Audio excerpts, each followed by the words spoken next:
सच होंगे प्रस्ताव। दरअसल भजनलाल सरकार नए वित्त वर्ष 2025-26 के लिए बजट की तैयारियों में जुटी हुई है। विधानसभा में 31 जनवरी से बजट सत्र की शुरुआत होगी और सीएम भजनलाल बजट पूर्व संवाद करने में जुट गए। इसके चलते 16 जनवरी को सीएम कर्मचारी संगठनों के साथ बैठक की, उनसे सुझाव लिए। उनकी क्या उम्मीदें हैं उनको जाना। उम्मीद है कि बजट सत्र में कर्मचारियों के लिए महत्वपूर्ण घोषणा हो सकती है और इसके अलावा चिकित्सा क्षेत्र और जनजातीय क्षेत्र के हितधारकों से चर्चा की गई। इसके अलावा सीएम आगामी दिनों में दूसरे वर्गों से प्रतिनिधियों से चर्चा करेंगे। डिप्टी सीएम दिया कुमारी ने इस बीच कहा है कि बजट में सभी वर्गों का ध्यान रखा जाएगा। बात अगर विपक्ष यानी कांग्रेस की करें तो कांग्रेस का कहना है कि बीजेपी पहले अपने वादे तो पूरे कर ले। चर्चा आज इसी पर करेंगे, क्या इस बार सभी वर्गों की मांगे पूरी होंगी, कैसे राजस्थान विकसित राज्य बनेगा, बढ़ते कर्ज भार से राजस्थान कैसे मुक्त होगा। पहले की रिपोर्ट। राज्य के बजट को लेकर तैयारी में जुटी सरकार। सीएम का बजट पूर्व संवाद, प्रस्तावों पर चर्चा। पूरे भरने हम छोड़ेंगे नहीं, मई जून तक भरते। कर्मचारी संघों से लिया फीडबैक, चिकित्सा से जुड़े संगठनों से संवाद। गवर्नमेंट को अपना हेल्थ पे बजट बढ़ाना चाहिए। अभी ये जीडीपी का 1.55% है, जो कि बढ़ा के कम से कम 2.5% करना चाहिए। तो मुख्यमंत्री जी की जो प्री बजट मीटिंग थी आज बहुत सौहार्दपूर्ण वातावरण में हुई, उन्होंने हमारी सब बातों को सुना। 20 जनवरी को उद्योग जगत के दिग्गजों से होगी बात। डिप्टी सीएम दिया कुमारी ने कहा, हर वर्ग का रखेंगे ध्यान। इस बार भी पिछली बार की तरह सबको किया जाएगा और हर वर्ग को ध्यान में रखा जाएगा। कांग्रेस ने खारिज किए बीजेपी के दावे। राजस्थान में भारतीय जनता पार्टी की सरकार ने जो पहला बजट पेश किया था उसमें चुनावों में जनता से किए गए वादे भी पूरे नहीं किए, कि अब राजस्थान की जनता से जो वादे किए गए थे उनको पूरा करने का कार्य इस बजट में करेंगे। बजट पर संवाद, सच होंगे प्रस्ताव। खास मेहमान जुड़ चुके हैं, परिचय एक एक करके कराते हैं। प्रताप राव जी आज बीजेपी से हैं हमारे साथ, बहुत बहुत स्वागत प्रताप जी आपका। प्रतीक सिंह जी कांग्रेस से हैं, प्रतीक जी आपका भी बहुत बहुत स्वागत। आशुतोष रावत जी वरिष्ठ पत्रकार हमारे साथ जुड़ चुके हैं, आशुतोष जी बहुत बहुत स्वागत। शुरुआत आपसे करते हैं प्रताप राव जी। जब 2023 में आपकी सरकार आई तब आपकी तरफ से कहा गया कि पिछली सरकार, पिछली कांग्रेस सरकार जिसके मुख्यमंत्री अशोक गहलोत थे, खजाना खाली था, सही बात सही है सर? हाँ बिल्कुल बिल्कुल ठीक है। उसके बाद फिर अब 1 साल से ज्यादा आपकी सरकार को हो गया। अब 1 साल से ज्यादा होने के बाद इस खजाने को किस हद तक पूरा कर पाए हैं? क्योंकि यह सवाल सर इसलिए है कि अगर दिसंबर की बात करें, आंकड़ा बता रहा है कि 50,000 करोड़ सरकार की लिमिट थी कर्जा लेने की। ठीक है, हर सरकार लेती है कर्जा, हम भी लेते हैं कर्जा, लेकिन जो 50,000 की लिमिट थी, 50,000 करोड़, माफ कीजिएगा 46,000, 46,000 करोड़ की लिमिट थी, उस लिमिट को बढ़ाकर सरकार ने 50,000 करोड़ कर्जा लिया, यानी 4,000 करोड़ ज्यादा कर्जा लिया। अब यह कर्जा ज्यादा क्यों लिया? यह सवाल फिर इसलिए क्योंकि अगर ज्यादा कर्जा लेती है सरकार तो उसको उसका इंटरेस्ट भी ज्यादा पे करना पड़ता है। हम यहां पे अभी कर्जे की अदायगी की तो बात ही नहीं कर रहे हैं। तो बताइए कैसे सुधरेगी स्थिति और कैसे ये जो बैठकें हो रही हैं, मेल मुलाकातें हो रही हैं, सबकी अपेक्षाओं को पूरा किया जाएगा? जी प्रताप जी। रविंद्र जी, हम सब जानते हैं कि जिस समय राजस्थान को कांग्रेस छोड़ के गई थी तो कंगाली हालत में थी। किस तरह से कर्मचारियों को पेंशन और सैलरी भुगतान में भी दिक्कत आ रही थी, यहां तक कि कांग्रेस जमाने के जो डेवलपमेंट के जो प्रोजेक्ट्स के जो पेमेंट हैं वो आज तक अटके हुए हैं, क्योंकि हालात बहुत बुरी थी। कर्जे में दबा हुआ निश्चित था, कर्जा लिया है और लेना पड़ा है, लगातार लेने की जरूरत पड़ गई थी। लेकिन क्या था कि लंबे समय से, जब 5 साल कांग्रेस की गवर्नमेंट रही, गहलोत की गवर्नमेंट रही, इन्वेस्टमेंट के नाम पर केवल शून्य था। होटलों से सरकार चलती रही और कुर्सी को बचाने के केवल उद्यम होता रहा। ना उद्यम पे ध्यान दिया गया, ना उद्यमिता पे ध्यान दिया गया, ना रोजगार पे ध्यान दिया गया, ना कृषि पे ध्यान दिया गया। हमारी सरकार ने आती है सबसे पहले और पहला है, देखिए सबसे बड़ी बात है कि अब इसको कांग्रेस के लोग कुछ भी कह सकते हैं, लेकिन 45 लाख करोड़ के प्रोजेक्ट्स के जो प्रस्ताव आए हैं वो एक बहुत बड़ा, और इसमें से लगभग 30-35 हजार करोड़ के प्रोजेक्ट्स की तो शुरुआत भी हो गई, उनमें इन्वेस्टमेंट की भी शुरुआत हो गई। तो ये स्थिति है। अब जब इन्वेस्टमेंट आएगा, इन्वेस्टमेंट आने के साथ यहां व्यापार बढ़ेगा, उद्यम बढ़ेगा और उद्योग धंधे बढ़ेंगे, उसके साथ ही राजस्थान का राजस्व बढ़ेगा, और राजस्व जब बढ़ेगा डेवलपमेंट के लिए पैसा आएगा, तो उसी के साथ कर्जों की, देखिए प्रताप राव साहब, एक आम आदमी भी समझता है थोड़ी बहुत अर्थशास्त्र को, जो कि आप जो बात कर रहे हैं वो एक लॉन्ग टर्म प्लानिंग का हिस्सा है, वो एक बड़ी वक्त की नीति का एक हिस्सा है, कब कमाई होगी, कब ये एमओयू मूर्त रूप लेंगे। लेकिन मौजूदा में कोई भी सरकार हो, उसका खर्चा मुख्य तौर पर मेरे को सवाल तो करने दीजिए, मेरी अपनी बात रखने दीजिए सर।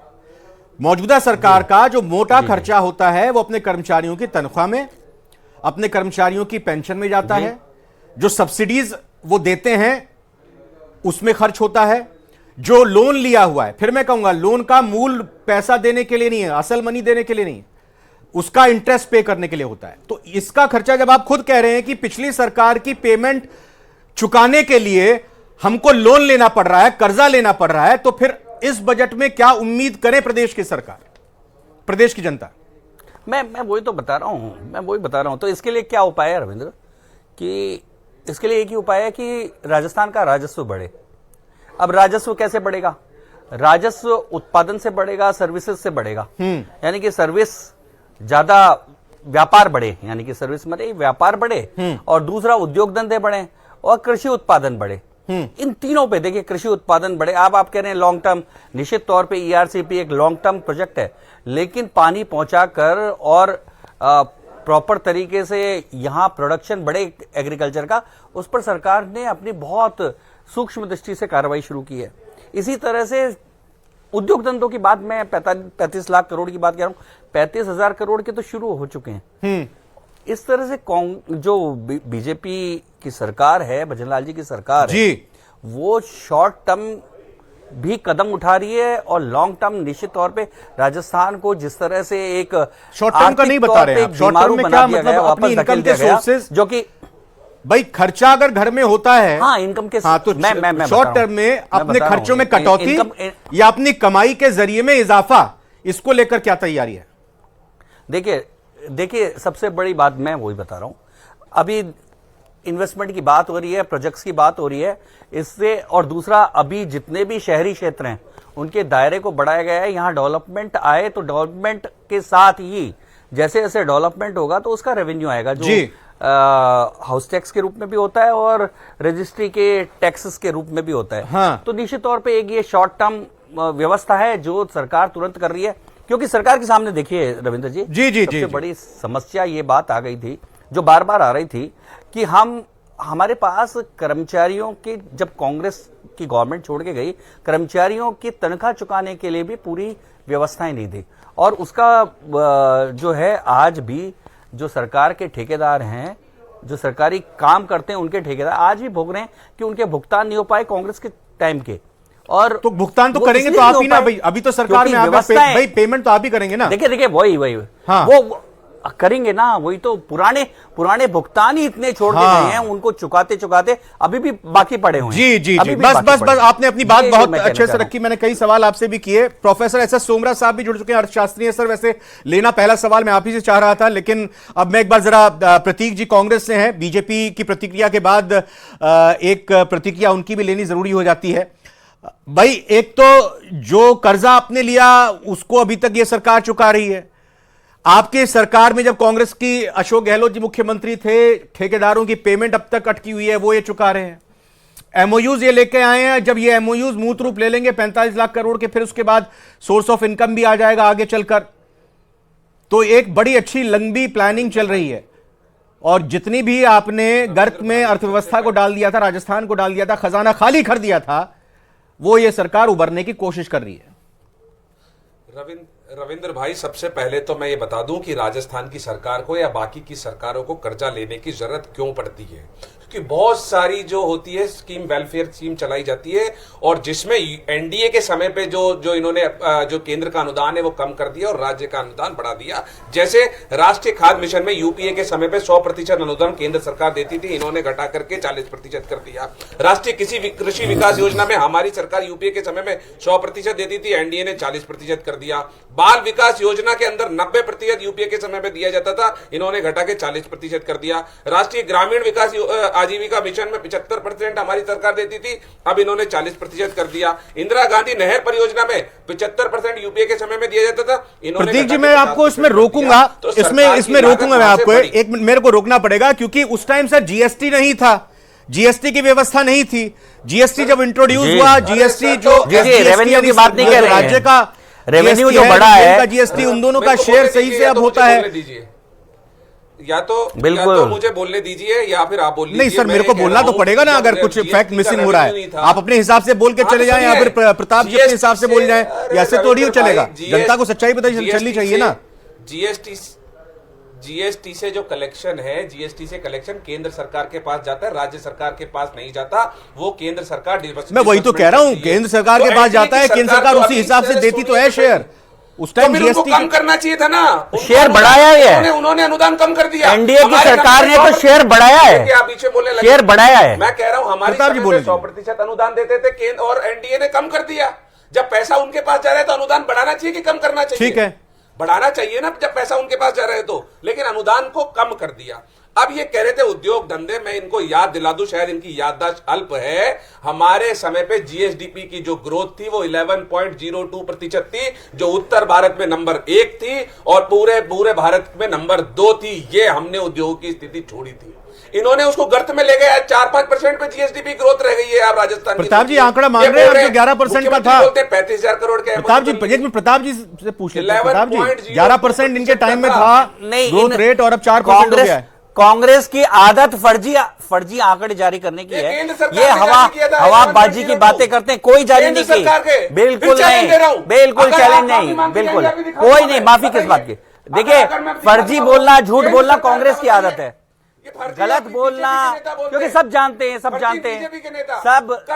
फर्जी बोलना इनकी आदत है, इनका झूठ बोलना इनकी आदत है। प्रदेश की जनता ने इनको लात इसलिए मारी, प्रदेश की। ठीक है, मैं जरा प्रोफेसर एस एस सोमरा साहब का रुख कर लेता हूं, उनसे समझने की कोशिश करता हूं। प्रोफेसर सोमरा, प्रदेश की जो हालात की, प्रोफेसर साहब, इनको राजस्थान की वित्तीय सेहत आज की तारीख में कैसी है और राजस्थान की सरकार के पास इस बार के बजट में क्या क्या संभावनाएं हैं, कितनी सीमित उसकी ये पॉकेट अलाउ करती है लोगों की तमाम उम्मीदें पूरा करने की? राइट, ऐसा है कि देखो बजट हर साल का प्रोसेस है और हर सरकार अपने हिसाब से बेस्ट बजट प्रेजेंट करने की कोशिश करती है। रहा सवाल वर्तमान सरकार का, तो ऐसा नहीं है कि रेवेन्यू क्रंच बहुत ज्यादा है सरकारों के पास, वो तो हर बार ही होता है। लेकिन चूंकि अभी जो एग्जिस्टिंग हमारी रिसोर्सेज है, मुझे ऐसा लग रहा है कि आने वाले बजट में निश्चित रूप से सरकार अब की बार जो अपना टोटल जो साइज है उसका करीब 20% तक इंक्रीज करेगी। सरकार की एम्बिशियस जो है, सेंटर का जो अभी बजट आएगा उसके हिसाब से। और नहीं सर, मैं एक मिनट माफी चाह रहा हूं, थोड़ा टेक्निकल हो जाएगा। मैं जरा समझना चाह रहा हूं, जो लोग इस वक्त देख रहे हैं, जान रहे हैं, सुन रहे हैं, उनको यह पता चले कि आज की तारीख में कितनी कमाई हो पा रही है, कितना खर्चा हो रहा है, कितना कर्जा लेना पड़ रहा है। और दूसरी तरफ जो ग्रोथ रेट की बात है, जो राजनीतिक आरोप प्रत्यारोप लगा, वो आंकड़े जो आधिकारिक हैं, क्योंकि अगर मैं गलत नहीं हूं 11% पर आज से 1 साल पहले, 2 साल पहले ग्रोथ रेट यहां की राजस्थान की हुआ करती थी। अभी की क्या स्थिति है ग्रोथ रेट की, जीडीपी की? प्लीज इसके बारे में थोड़ा बताइए भाई, पता चले लोगों को राजस्थान की क्या स्थिति है। हाँ, प्रेजेंट में राजस्थान की ग्रोथ रेट तो बिल्कुल जो पिछली ग्रोथ रेट है वो मेंटेन हो रही है, ऐसी बात नहीं है। 11% प्लस नहीं है, बिल्कुल बिल्कुल जी। 11-12% राजस्थान की ग्रोथ रेट अभी भी मेंटेन है, इसमें कोई संदेह नहीं है। ठीक है। और रहा सवाल रेवेन्यू का, तो राजस्थान का अब की बार बजट साइज बढ़ेगा, क्योंकि सरकार का एम्बिशन जो इस वक्त नए अपने जो एमओयू जो आए थे उनको भी धरातल पर लाने का काम सरकार करेगी, निश्चित रूप से कर रहे हैं वो। और ऐसा मान के चल रहे हैं कि बजट का साइज पिछली बार से करीब 20% के आसपास बढ़ेगा, तो 4 लाख करोड़ का बजट बनेगा इनका। क्योंकि सरकार का सोचना है कि 0.35 ट्रिलियन की इकोनॉमी बनाना हमें 2030 तक। वो जो मोटिव है उस हिसाब से अब की बार कैपिटल एक्सपेंडिचर में इंक्रीज होने का भी संभावना है राजस्थान में कम से कम। तो उस हिसाब से हम देखते हैं तो देखो सरकार को जो रेवेन्यू की बात कर रहे हैं तो हमारा पेट्रोकेमिकल इंडस्ट्रीज है, जो पेट्रोकेमिकल जो कॉरिडोर है पूरा उस पर फोकस करना चाहिए। हमारा रिन्यूएबल एनर्जी रिसोर्सेज है, सोलर एनर्जी पर्टिकुलरली, ठीक है, उस पर फोकस करना चाहिए। इसके अलावा हमारा मिनरल्स का सबसे बड़ा है रिसोर्स यहाँ पर, उस पर सरकार को फोकस करे तो रेवेन्यू का राजस्थान में कोई क्रंच नहीं रहने वाला आने वाले टाइम में, मैं आपको बता दूं। और राजस्थान चूंकि बेस्ट डेस्टिनेशन लग रहा है, इसीलिए आपके पास कितना 35 लाख करोड़ का जो एमओयू जो आया है वो इसीलिए आया है कि राजस्थान में लोगों को संभावनाएं नजर आ रही। तो सरकार अब इन संभावनाओं को देखो कितना धरातल पे ला पाती है, कुछ रिबेट करके या कुछ स्पेशल। अच्छा, मैं आप ही से समझना चाहता हूं सर, आप ही से समझना चाह रहा हूं एक चीज। अलग अलग राज्यों में, चाहे वो कांग्रेस की सरकार रही हो, बीजेपी की रही हो, किसी और की भी सरकार रही हो, उन्होंने समय समय पर इस तरह के आयोजन किए हैं। और इस तरह के आयोजन के बाद जो एमओयूज होते हैं, जो साइन होते हैं कि भाई एक उद्योगपति ये कहता है कि मैं राज्य में आकर इस क्षेत्र में इतने करोड़ का निवेश करूंगा और इस क्षेत्र में काम करूंगा, जो मूर्त रूप लेता है तो उसमें समय कितना लगता है? मतलब ये एक तरह से कि कैपिटल एक्सपेंडिचर वो करता है, एक बड़े समय के आने के लिए वो खर्चा करता है, उसका जो फायदा है सरकार को, आम लोगों को कितने साल में मिलना शुरू होता है? वो विद इन 1 और 2 ईयर्स में हो सकता है, डिपेंड करता है सरकार की जो इन्वेस्टमेंट पॉलिसी जो है उसको। क्योंकि हमारे यहाँ कॉर्पोरेट टैक्स जो है उसमें सरकार को कम से कम जो नई इंडस्ट्री स्टेब्लिश होती है उनको कुछ रिबेट देके उनको फैसिलिटेट करके लाना चाहिए। देखो कोई भी इन्वेस्टर है वो अपना पैसा डुबोने के लिए नहीं आएगा कहीं भी, आप मान के चलिए। तो वो जब आता है बड़ा इन्वेस्टमेंट लेके आता है तो सरकार को उसको कुछ निश्चित रूप से स्टेब्लिश होने के लिए रिबेट देना चाहिए। बाद में ठीक है उसको कंपनसेट कर लेंगे। तो इस तरह के एमओयू जो है उनको जो इन्वेस्टमेंट पॉलिसीज है। एक सवाल और आपसे सोमरा साहब कि मुख्यमंत्री इससे पहले जब अशोक गहलोत जी भी रहे हो या भजन लाल जी पिछली बार भी बजट सत्र से पहले की बात रही हो या फिर वित्त मंत्री दिया कुमारी रही हो, वो लगातार हर वर्गों से उन्होंने बैठक की, मुलाकातें की, उनके सुझाव लिए। अब सभी सुझावों को, क्योंकि हमारे पास रिसोर्सेज जो हैं, जो संसाधन हैं वो सीमित हैं, लेकिन जो हमारी अपेक्षाएं हैं, जो हमारे खर्चे हैं वो असीमित हैं, उसका बैलेंस बनाना होगा, वो अपेक्षाओं को पूरा करना होगा। ये एक अच्छी पहल जो लगातार पहले के भी मुख्यमंत्री, चाहे सरकार कोई भी, और अभी भी मुख्यमंत्री की तरफ से अलग अलग वर्गों के साथ ये बैठक मीटिंग की जा रही है, लेकिन इससे अपेक्षाएं भी ज्यादा बढ़ जा रही हैं।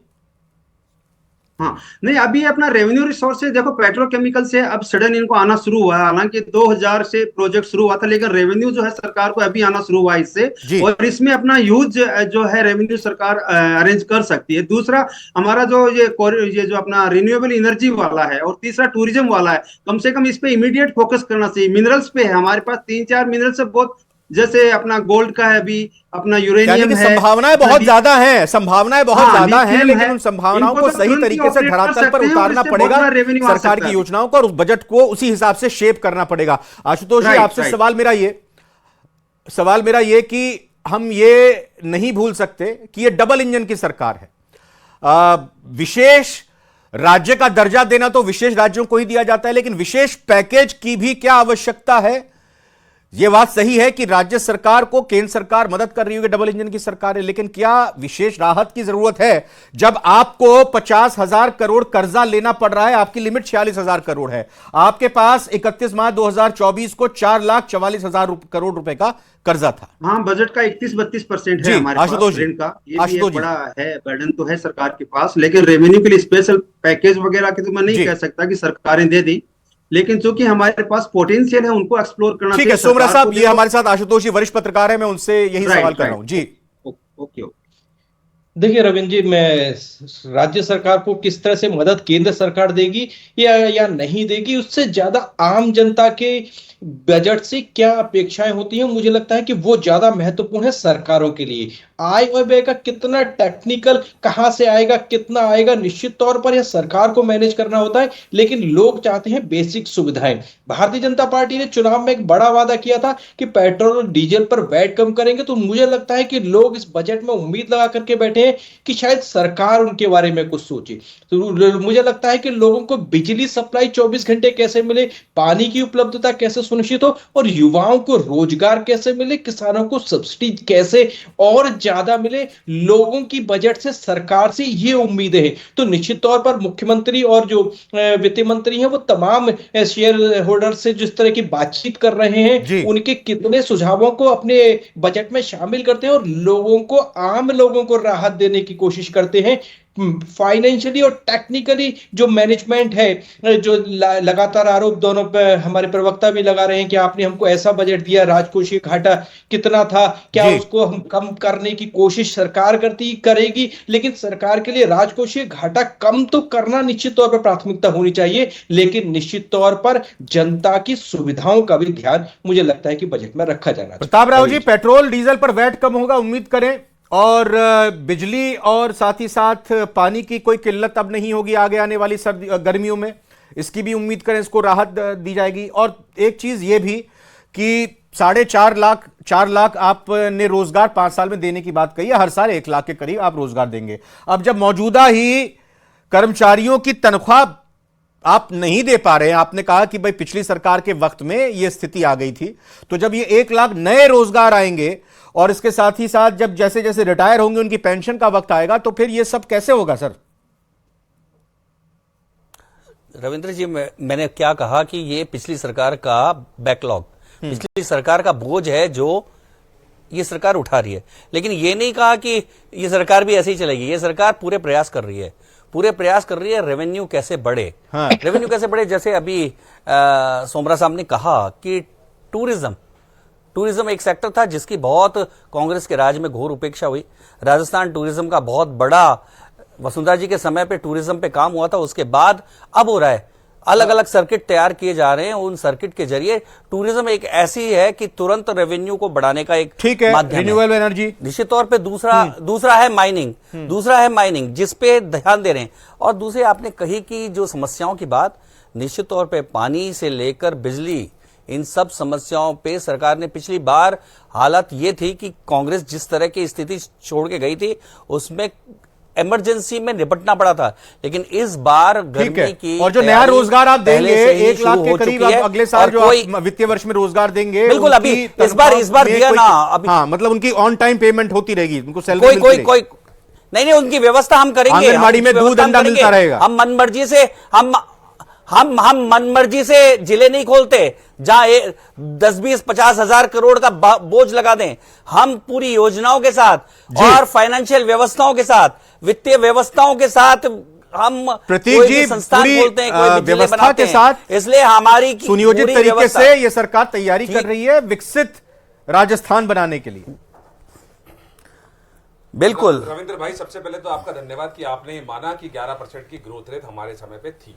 अब अभी वो तो अभी है। ने बहुत अच्छी बात बोली कि किसान को उसकी आय बढ़ाने के लिए जो वादे किए थे वो पूरे होने चाहिए, जो युवाओं को रोजगार देने के वादे किए थे वो पूरे होने चाहिए। इन्होंने वादा किया था कि एमएसपी और बाजरे की खरीद की जाएगी, एमएसपी के ऊपर करी जाएगी बाजरे की खरीद, लेकिन जून के अंदर हाई कोर्ट में जवाब दिया है कि हम एक भी दाने की खरीद नहीं कर सकते। तो किसान के साथ ऐसा कुठाराघात क्यों? वादा किया था 1 लाख रोजगार देंगे, तो मुख्यमंत्री बोलते 41 दे दिया, कभी 47 दे दिया, कोई 32 बोलता है, कोई 1,11,000 बोलता है, कभी एड में 43,000 छपते हैं, कभी एड में 47,000 छपते हैं। तो इनको खुद को नहीं पता, क्योंकि वो सारी जो नियुक्ति दे रहे हैं वो कांग्रेस सरकार के समय की नियुक्तियां हैं आज भी। अब मैं ये चाहता हूं कि जो वादे किए थे, हमसे संवाद कर रहे हैं तो हम भी ये बताते कि जो वादे जो जनता से किए थे कि ऋण ले लिया, आपने सही बोला, डबल इंजन की सरकार है, विशेष पैकेज, विशेष राज्य का दर्जा तो किसी को भी नहीं दिया, बिहार को भी नहीं दिया, लेकिन उनको विशेष पैकेज दिया गया। अब जब डबल इंजन की सरकार है तो विशेष पैकेज ले आइए, सारे जो ऋण है वो माफ करा लीजिए, लेकिन ऐसा होने वाला है नहीं, क्योंकि सरकार में किसी को बताइए प्रताप जी हो क्या रहा है। आप पानी बिजली की व्यवस्था विशेष पैकेज ले लीजिए। वो कह रहे थे मैं बालाजी थोड़ी हूँ जो फूंक मार के पानी ले आऊंगा, ऐसे तो बयान देते हैं इनके मंत्री कि मैं बालाजी थोड़ी हूँ जो फूंक मार के अब मैं बोलूं या बीच में बोलूं या काटूं? नहीं, बीच में। अच्छा ठीक है, वो बता रहे विशेष राज्य का वो विशेष पैकेज लेंगे कि नहीं लेंगे, बता रहे हैं। ऐसा है रविंद्र जी, जैसे ही जब से भजनलाल जी की सरकार आई है, लगातार केंद्र की ईआरसीपी हमारे सबसे सामने है। जिस ईआरसीपी को 5 साल तक, अभी सुनिए, अरे छोड़े नहीं, लेकिन केंद्र की पूरी सहायता चल रही है, केंद्र की पूरी सहायता, केंद्र की सहायता से वो ईआरसीपी खड़ी हुई है, ईआरसीपी को पूरी सहायता केंद्र से मिल रही है। और एक बार आ रहा हूं, एक बार आशुतोष जी, देखिए आम लोग ये चाहते हैं कि भाई जब बजट आता है तो ये चीजें महंगी होंगी या सस्ती होंगी, कम से कम आम आदमी ये तो गहलोत की खैर मनाएगा कि भाई कोई चीज महंगी ना हो। गहलोत की सरकार तो भले ही चुनाव नहीं है, भले ही चुनाव ना हो, लेकिन महंगी तो ना कोई चीज। उनके पास कोई योजना ही नहीं थी। निश्चित तौर पर देखिए आम आदमी को इसी बात से बजट से मतलब रहता है कि मुझे मेरी जेब पर यह बजट भारी पड़ने वाला है या मेरी जेब के बजट को कुछ हल्का करने वाला है। तो निश्चित तौर पर एक अच्छे बजट की उम्मीद हम लोगों को करनी चाहिए और भजनलाल सरकार एक ऐसा बजट निश्चित तौर पर मुझे लगता है कि देगी।